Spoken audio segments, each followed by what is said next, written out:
Welcome to the Lost Signals Discusses Literature, where we apply the revolutionary Mott skill to classic and contemporary works of prose. So, join us once again, won't you? Hello, everyone, and welcome to another episode of the Lost Signals Reviews Literature. Today we are doing the short story, and very short story, Cartographer Wasps and the Anarchist Bees by E. Lily Yu, who is, this was written back in 2011, but she is having a novel come out soon on Fragile Waves, her first work. Now, Scott, you had some, actually, I'll introduce everyone. My name is Jonathan Manzer, here with Scott Thurlow. Christopher Morgan. And Stephen Ramosi. Trying not to get stung. So, Scott, you had some pertinent information about this work. Yeah, so as we sometimes do for lit, I randomly chose it because I picked two stories from the list that we have and rolled them like Fortuna chose it. But in 2011, the story was up for both a Nebula and a Hugo Award, which are pretty big time awards within the circuit. And it was published in Clocksword magazine, which is also like they basically select like the best of the best, nominees and so forth. So it didn't win any of those awards, but it was up for nomination, and that's where it was from. So that's sort of like its claim to fame, or at least was published and acknowledged from those publications. Awesome. Well, does someone have a funny log line for this work? I believe you did. I didn't, but I mean, well, if we don't have one, that's fine. We can skip over it. With Stephen, would you like to talk about the plot? Sure. So the plot of this is there's this wasp population in a human town, and the humans find out that if they dunk the wasp nests in like hot water, they will reveal these crazy maps of the surrounding area of the area. And so they end up doing this to most of the wasp nests in the town until there's basically only one left. The wasps decide to get the hell out of Dodge. They go downriver and set up camp with the idea that they are going to spread out so that they won't be subject to this again. They won't be so condensed and won't be destroyed again. Turns out that there is a bee population nearby, and the wasps kind of take over, tell the bees, sorry, your time's over. We're going to run this area. They give them a swirly, and then they kind of take over. So like as the season goes by, it seems like years in our estimation in terms of the story, but like it's just one season. And as the season goes by, the bees kind of, become more docile. They fall, they fall under the wasps' control. However, there is like a small contingent of anarchists within the bees, which is like a genetic thing that gets passed down. And they try to form their own group, and then the season ends and the wasps get taken away, and the bees wake up to find that their predators have been magically disappeared from the area. And by human meddling. Yeah, well, they don't know that. All they know is like the gods have saved them or whatever. And that's kind of the end. It's an anarchist hive is wiped out. The anarchists do not survive the winter, but their tenants, I suppose, do, which we'll get to. Right. Yes. Yeah, I mean, yeah, you're right. Like, see, well, that's pretty much it. So, I don't know. I guess if we go to scores, I'm looking at a solid 2. I think it for such a short story that it is, I think it does sustain itself like pretty solidly, and maybe like a lot of it will flow into like themes certainly, and a couple other questions, maybe style as well. But for what is set up and what is laid out in the story itself, I was generally engaged with it, and I think I'm gonna be okay with giving it an okay too, if that makes sense to you guys. Mhm. So Yeah, I thought it was a pretty strong story in terms of short story. I don't know if it's enough to give it a 3, but I definitely am going to give it a 2, just as a baseline, and a very strong 2 in my estimation. I could be convinced of a 3 if it comes to it, but I thought it was a pretty strong structure in terms of the plot, and I think it told the story it wanted to tell. So when you're dealing with works with intelligent animals with a political through line, you can't help but go like Animal Farm and Watership Down and things like that. So that colored my perspective of it going in. But overall, like, it's interesting the temporal argument for this, because we as humans view this as a season. Basically, it's summer to winter, and it's generations of bees and wasps. Rise and fall of like a Entire civilization. Yeah. In a couple months for us. And yes, I was actually very impressed by the density of this work and how much it was able to fit in to such a small frame. However, I think I agree with you on the 2 for it, because other works, and I know Watership Down is fairly lengthy, but I believe Animal Farm's a fairly short work as well. It's a very small novella, yes. Like it didn't reach the heights of other works that attempted similar things. And yes, it's reached heights for its how much, it's 3 pages or so. I don't know, something like that. But again, it's just didn't reach that part where I can think I can give it a 3. I feel you. We got Chris. Give me it a 2. Okay. All right. So with that settled, I'm talking about themes. So this is fascinating to me, because this required research on the outside to really appreciate this work. When I read it, I felt like I was reading, or I was at a party I wasn't invited to. Huh? I felt that there was a lot going on here that I didn't understand. And upon reading reviews of this work, I realized that that was the case. The author, Yu, actually views this as hard science fiction and not a fable, which is what I think my initial comparison was. And that Reasonable, like, she has a background, or knowledge at least, of the study of bee colonies and wasp colonies, and actually accurately portrayed a kind of anthropomorphized to a certain extent what a culture would look like if it viewed government in the same way humans did. The idea of they had their own cultures. Bees are famous for the dances they do for movement, but the fact is, the farther they got away from their grounds, the more, in a sense, depressed the bees became. There seems to be an actual anarchist streak in that are noticed in beehives. This is like the cartography and the way that the hives acted was very realistic to actual nature, I assume, because I am not a melitologist. But I am trusting the scientists who are writing about this, saying, oh, this is actually a very accurate representation of that. And there's a big debate over the politics of this. What is you trying to say? Because at the end, the anarchist society fails. And in a sense, the monarchy actually succeeds. But most governments nowadays, capitalism was a direct response to feudalism. Communism and anarchism is a response to capitalism.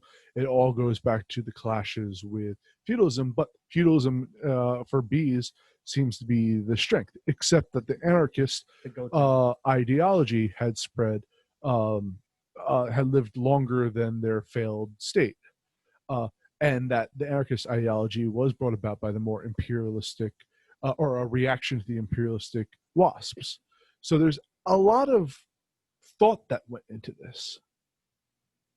The argument is that it required further reading for me to get all of that. And is my lack of knowledge, should that determine whether it was effective or not? Barrier there. I consider myself a fairly learned individual, but I was shocked by how much I didn't know reading this. So I might have to give it a 1 just by like, oh, this was very clever upon reading several articles about this work. I love that. It is something that makes you go and like look up more. Like there were certain things where I was like, when I was reading about the anarchist bees, I was like, this has to be a thing to some degree, because like where else would that come from? And like the fact that it's said like in the story, like this is a genetic trait that some bees have. Like I was really fascinated and like compelled to go and look up more stuff about that. And maybe that's not exactly, maybe that specific argument goes more to style, but like I think it has a lot to do with the themes of like, even if you don't know all that stuff, it still makes for a good story, and it still makes for a good like compelling theme to a story, of like the struggle between the oppressors, I guess, is the wasps, or like the colonizers almost, and like the monarchy, the existing monarchy being like completely overthrown, and then anarchists being born out of that, and not only that, but like the idea that the monarchy, when this act of God saves them, you know, like in as far as they're concerned, goes back to being like, oh yeah, you know, it was the monarchy all the time, like this was the right way to go all the time. Like there's a lot to be said about human nature that is said amongst bee nature, and it's only strengthened, I think, by the fact that when you look it up, oh, this is all like accurate to an anthropomorphized degree to like human nature. I really love all that, and I have to give a strong 1 for that. Well, if I actually went in thinking that there was parallels to an actual historical event that I wasn't aware of, only to find out that it was more of an actual characteristics of the bees themselves. But the fact that you could think that is like such a strong, like, you know. Yeah. And that's really funny because like that's what I sort of like. I'm like, am I just ignorant and like just not knowledgeable enough about this perhaps culture / historical period like to get it? But like, of course, it's not bereft of themes. So like, yeah, I think by the very fact that it sort of like maybe spurs you to like learn more about it, and it's definitely not like devoid of it. Like it has something to say, and maybe like there's shades of it within it, depending how much you know and like how much you're willing to further look into it. But I think it was at least well enough spelled out within the story that it deserves a pretty solid 1, if not a strong 1, and that's what I'm going to give it. When I thought it was a political allegory, I was going to give it a 1 anyway, because at first it's like, oh, this is another comment on American exceptionalism. And I'm like, and then the Wasps left, and I'm like, oh, it's a commentary on the Pilgrims, because the Pilgrims were horrible people, actually. And then I'm sitting here noticing, I'm like, this is politics. This is civilization's rise and fall and the different aspects of it. So it's more of an amalgam of all these political things. I'm like, that's really cool. And then once I found out that no, we're anthropomorphizing actual what would it be like in these colonies, I found that even more interesting. For once, the humans weren't the villains. It was the wasps. It was the wasps all along. I think that, yeah, I think that, I mean, as funny as that may be, like humorous, but like I think it still stands like as a legit, like, you know, serious aspect of it. So I have one last comment to make, is that oftentimes assumption of knowledge is a very dangerous game to play in any narrative. I teach, and that is one of the pitfalls of teaching, is assumption of knowledge. And I think that that this work really did of adding the narrative to make you want to find out what you don't know, and I think that's rare in narratives. So yeah, this drove me to look up more. So yeah. Right, Scott, Talk about the antagonism. Right. So I think there's like a couple of like threads, I guess we'll say, right? So maybe it might even flow into like secondary characters because it's certainly like the bees and the wasps, like as like focused upon are the main characters, in quotes, which we'll get to in a second as well. So like they're each antagonized by each other. The wasps are forced by humans, like by humans' actions, like which they can't really comprehend from the viewpoint of the wasps. To then, like you said, Steve, like have to the wreckage of their civilization has to move on and colonize, and then basically be like move into the bees' territory and say like, hey, now we're here, now let's basically form a treaty, but really like we're overtaking you essentially. And I think that like the bees themselves as characterized as much as they can be, that's their antagonist, and then the wasps are antagonized by then the bee insurrectionists, if you will, and on top of all of that, it's a secondary character, but the girl, like the researcher who is told about what happened when they broke open the wasp nest, then goes to find them, track them down, and then removes them, and that frees the bee society, if you will. And like and on top of that, like the anarchistic hive, yes, dies, but their ideology lives on, which I guess I wanted to like sort of like jokingly bring in like Batman, like a man can die, but an idea can't be killed. Yeah, right. Like something like that, but like in a more subtle way. And in all seriousness, I think, however you slice it up, I think if you call it that, like then the actual protagonist, which may be as personified by the bees and or wasps, they still felt the struggle and what they were going through, and like whether or not whether one society, one of them is exerting power and influence over the other, nevertheless they were still trying to survive as well at the end of the day.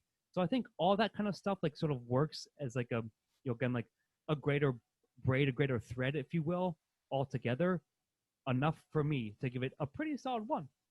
I was going to say, you know what? The humans were the antagonists because were it not for them driving the wasps out, none of, they wouldn't have encroached on the humans. So yeah, I mean, I agree with everything you said, Scott, but also it comes down to, the humans really fuck things up once again. So. No, you're right. I like that, Chris. That's pretty good. Imperialism is often predicated on the dehumanization of other cultures. You can look at British imperialism in Africa and the lengths they went to systematically dehumanize that, or Muslims in America after, and even current day with our imperialist thing. And I think it's fascinating that to view it through how humans interact with nature, and here it's almost the opposite, where they're humanizing creatures that human encroachment upon their world. You can see the point, but you also see it through the wasps. The wasps view their culture as superior to the bees, and that they're actually doing the bees a favor by colonizing them. Yeah. And bringing some of their larvae into, which I imagine is also something that wasps do. I actually might have a lot of bad facts about wasps now after reading this, or have a lot of good ones too. I don't know, but that the antagonism of imperialism and blowback, the unexpected consequence of your actions on the environment, is fascinating to me. And I think it's very timely, no matter what civilization or time period you're in. Yeah, I think that there, like, every society here has their antagonists, other than the humans, right? The apex predators, I guess, of the story, and they're all. So like the wasps are really the, I guess, main baddies of this story, but like it's interesting because a lot of it's told from their perspective, and like the founders. You just say that. And but like they're clearly they're wasp supremacists, the quote unquote evil like empire of this thing, right? Like they come in and they just dictate terms and don't allow the bees to live how they want to live, right? And then once they're removed, it's like much rejoicing happened in the town of Beeville or whatever. But like, I think that, Restoration of the monarchy. yeah, Let's rejoice. I think that they're. I honestly, I would have to say that I think that the wasps are the main antagonist of this to the bees, even though they're kind of the protagonists, or at least like the or at least a selection of ones it. we're following. But they are a very good antagonist in terms of this, like, and you get to see a lot of things from their point of view, which is interesting in terms of the antagonizing force. So I'm going to give antagonist a pretty strong one. Chris, you want to say something? No, I was gonna say I'm giving it 1, but you know, the United States was founded by a bunch of wasps, so Yeah, I tried to make that joke as well, but yeah, I mean, like, So I think it works either way. Yeah. But anyway, there is one thing that they said about when they were dragging the green caterpillars, that the things they told themselves. We used to have one of the reasons we don't have a vegetable garden anymore is because one year we got those really big green caterpillars, and they'd have all these like little white things sticking out of it. They're wasps' eggs. So I read that and I'm like, oh yeah, it's really fucking nasty. Nature's, unrelenting. it's pretty fucked up, man. All right, well, Chris, talk about the unrelenting nature of the protagonist. The funny thing is, the protagonist is really hard in this one because on the one hand, the girl and the foundress are the only constants throughout the Wasp foundress. But it's never really told through either one of their eyes. It's more of this third person omniscience, I guess. So unless we're going to talk about ping-ponging protagonists between the different cultures, I'm probably going to, by design, not any fault of the real story, give protagonists a 0, because there was no main protagonist or protagonists whose journey we followed. But I think I'm sort of like turn that against you in a sense. Like, I think that's why I'm going to give protagonist a 1, because it ping pongs between both, like between from the eyes of each society. Now, yes, not from any one specific, I guess, worker bee or drone or whatever. Like, even like not from the queen or the foundress, as you mentioned. But it does switch perspectives, and you get enough of like their society through like a collective of it, I guess is what I want to say. So I'm just saying, Chris, like for me, that's the reason I'm going to give it a 1. Yeah, there's no specific one character or like one bee or insect that is focused upon, but that's kind of the whole point. And yeah, by design, but I think that's why I guess it works for me for a 1 in terms of this question. So. Well, I'm more of the great bee of history type person. And there is a reason that narratives in history are we focus on an individual to lead us through the story. So, Chris, I'm actually on your very much on your side about this. Is that it's not a fault of the work, that it's kind of an impassioned or a dispassionate look at this world. It's just that it's more of a documentary style, but even like a lot of documentaries have the narrative through the documentary maker. Here it's not. It's just almost wrote fact over the rise and fall of the Wasp Empire. So I think, Chris, like you make good points there. I don't know, but I think, Chris, I'm more on your side for this. What do you got, Steve-O? I would almost agree. I think that it's not a fault of the story, but there's not really a protagonist that we follow. It's an overview. It's a top down look at what happened in the great, summer and fall of the bees and wasps. Like it's not like a particularly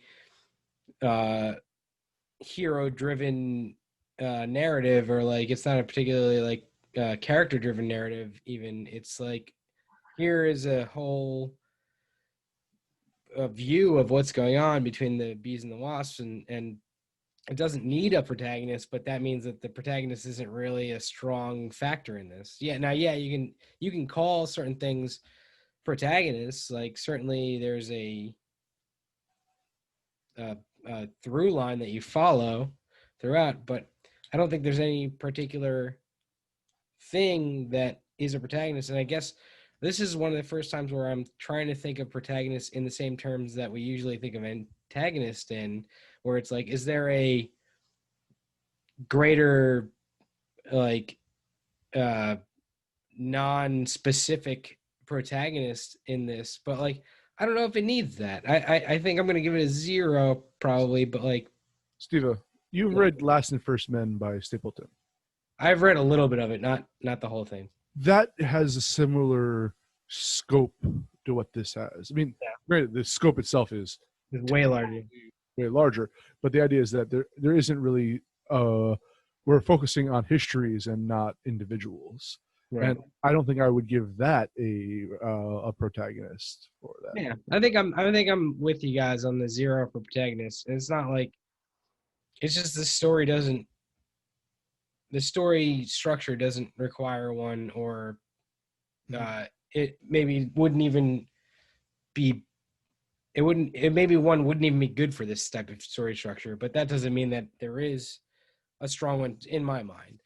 Well, I mean, that's funny you said that, Steve, because I was going to say, like, ironically enough, not having a protagonist is a strength of the story. And I wish history were told more about this instead of glorifying, or, a lot of things that they're having now with like the arguments over Washington and so forth. I'm like, yeah, these people were told narratives through in history. We idealize them. I mean, we create myths about, like, chopping down the cherry tree and not telling a lie and all that stuff. This does not have a protagonist, but I also appreciate the scope and wish more history were told like this. I don't know, like, I get you guys' points, so like, I guess my thought is I'm sticking with a 1, and maybe it's because like the top-down view like sort of works as an amalgam of them. Like, right, there's no specific character and or like bee or wasp, but I think collectively their communities equal a character in my mind. So, well, we've discussed it before. The Mott system does have its flaws at certain points. Certainly, yeah. And I can see the divide here, but I'm gonna lean on the side of a 1 is all. I'm all right with a 1 for that. Yeah, if you want to go that way, I'm gonna stick with a 0. But yeah. But I feel you. Yeah, I get it. All right, now Steve-O, supporting. This is going to be interesting because it's almost the same thing. Or you can look at every character that's in there as like a supporting character, right? So you have the foundress and the queen, both queens. The ambassadors and all that. The girl, the college student, the woman that comes back. Honestly, I think supporting is a necessary and strong part of this because there isn't really a specific protagonist. You get to see the story of everyone without focusing on their specific story, which shows more of an outline of the whole world, right? And I think that is fairly important to what this story is all about. So yeah, I think that supporting's pretty strong and well done. I think that every character in this plays the part that they need to. They're not one-dimensional by any means. I mean, they're not like, I wouldn't call any of them three-dimensional. Yeah. But they're certainly strong enough to flesh out the world that needs to be fleshed out, and that's the important part. So I'm going to give it a 1. Yeah, I mean, I largely agree. I don't want to add it, but I would say, like, in my mind, upon, like, when I finished reading the story, I thought the girl from UA, I think, like, she might be the most important one because she directly, like, influences what happens to the bees and the wasps themselves, right? Like, almost like, not inadvertently, but by nature of humans, like, being humans and messing with nature. Could you imagine if we found out that God was real and just a self-serving capitalist? Right. So, like, it's really funny. Like, it's basically like that in a sense. So, like, I thought that was an interesting, like, sort of wrench to throw into the story. That was well done. Fascinated scientist, like, oh, I have to bring. But she was interested in like, producing, the maps. So and that's what threw a wrench into the society and like then threw the wasp into conflict, if you will, or at least contact with the bees. So I'm saying like for that reason, I was gonna give it a 1 anyways, but I largely agree. Like I'm pretty much piggybacking on what you said, Steve-O, to also give it a pretty solid 1 for secondary. I agree completely with both your points on that, and I feel much better about giving a 0 to protagonist since we fleshed out the world was fleshed out and supporting. I agree. Same thing, Chris. Yep. Same thing. Okay, on to me with dialogue. There was dialogue in this. There was some. And this might be a default 1 for me. You seem to be going the opposite direction, but none of it was, it was, in my memory of it, serving the plot. I think most of the dialogue came from the discussion between the foundress and the ambassador and dictating terms. So yeah, it had the elements of a historical piece, but I could be convinced one way or the other. So please just continue without me. So yeah, you're right. Like that's basically what the core dialogue. There wasn't much dialogue, but what was there was more or less that for the large part.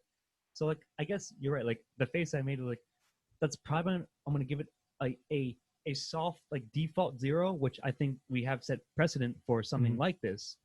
That it works, it's there, but it was to me not the focal point. Like that wasn't the point of the story, and there wasn't that much of it anyways. So it was serviceable at best, like at most. And again, not saying it's bad or was poorly written or like ill done and so forth. Just it was not the focal point and one of the weaker points of the story to me personally. So I lean towards a soft 0 on this question. So to me, I think it was perfectly fine and nothing amazing, except for, and here's the reason I was like, it could be a 0, it could be 1, but I really love the last line, and it's a line of dialogue where it's the only part of dialogue is right, but like right one said the other, and she did, and like I love that ending, the continuation of the Anarchist line and all that stuff, and like that's the reason that I'm going to give dialogue a 1. That pushed it over the edge for me. It was really like because the dialogue's not great, it's not bad by any means. There's nothing cringeworthy or anything like that. It's perfunctory, I think, is the term. For the most part, I think it's perfunctory. You're right, and like, but that last line is like a great line to end on. You're absolutely right. I'm going to give it a 1 for that. No, I was gonna say that if we're going to go with the narrative-less documentary style, the dialogue is going to be whatever it is, the interactions. So in a complete utilitarian aspect of it, I was going to give it a 1, given the nature of the story. But Steve-O, once again, you brought up that really good point about the last line, which makes me more comfortable about giving it a 1. So I agree with you, Steve, on that. I'm gonna give it a 1. Last line is good, but like I'm still sticking with a very soft 0, but it's on the cusp. But to me, just it wasn't the focal point, and not to discredit. Not I'm saying it was badly written or sucked, but I think to me it was just like not the most engaging part of the story. So Fair enough. Let's move on. All right, Steve-O, style. Nope. Scott. Oh, Scott style. So yeah. So I'm getting the S's confused. almost conversely, I actually enjoyed the style of this story quite a bit. It wasn't showy, like it was just, and nor was it like I like to sometimes references like a fucking like sort of Hemingway style. It was more than that, but it was very engaging. I was dragged through the story, like I was engaged through it throughout. And yeah, it's a very short read. It's probably like 20-25 minutes, at least for me, like depending on reading speed and so forth. But either way, all I'm saying is like it just did a good job of keeping me going along, and also like using some here and there like some nice descriptions, like some very nice like world building, as we said, like as we mentioned earlier in other questions. And yeah, like I'm going to give it a pretty damn strong 1. This might be mirrored with themes, two of the strongest points of the story to me. And I think her Eli's style was really solid as hell, and just did a good job of making me want to read more. So What I liked about it was it painted a really vivid picture with very few words. I'm giving it a very strong one because I thoroughly enjoyed it. Like Scott, I was right along for the ride. Yep. Like I said, I had a real clear image of what everything was, if not precisely, then enough for me to complete a world in my mind. I love this type of writing. It's one of the things, like when I first read Clive Barker, that I thought he did well. So yeah, I agree with you, Scott. This is probably one of the stronger ones of this story. Yeah, actually, Chris, I'm glad you said that. So just to build on, yeah, you're right. Like as I was reading it, I had a very robust vision in my head of what I was reading. So like that's a big credit to that story. So, yeah, just to build up on, you said even perhaps maybe even stronger one than I thought, but still a very, very strong one. So Yeah, I completely agree with that. I think that the style of this was really wonderful. It gave me a very strong vision of what was going on, and I can't give it enough credit for that. did a lot with a little, I guess I want to. Yeah, the very good description of what was happening, and just a strong through line, like of a feeling that it wanted you to have. Like it definitely gave me that, and I think that it did a very good job with that. So I'm gonna give it a 1. So I teach technical writing. I also was in grad school. There was a push for a movement away from lengthy works to concise, dense writing, and this was a concise, dense work that passed along a lot of information very quickly, but it kept Without overburdening you as well. without overburdening, but also with keeping a good narrative flow. And that's what I try to push. And I think that this is actually almost the perfect example of that, keeping dense, Okay. to all the points you guys made. So I'm going to give it a strong 1 as well. Right on. And Chris, we're ending up with you with recommendation. I quite enjoyed this when I thought it was a political allegory. Even in the politics, I thought it gave you enough to think about that it was really just nebulous. And I was going to recommend it then because I enjoyed it. And now after our discussion, learning what the author's intent was, and just the way the style of the story is, I'm gonna recommend it. It was a very enjoyable read, and I think there's a lot to be gotten out of this. So yeah, I'm gonna give it a 1. Yeah, I agree. Well said. Don't have much more to add. I'm definitely going to recommend it. Give it a 1. And yeah, like it's a quick read as well. Like more or less, it's not like a big commitment, and I think it is dense, like you said. It has lots to say without being obfuscating or anything about it.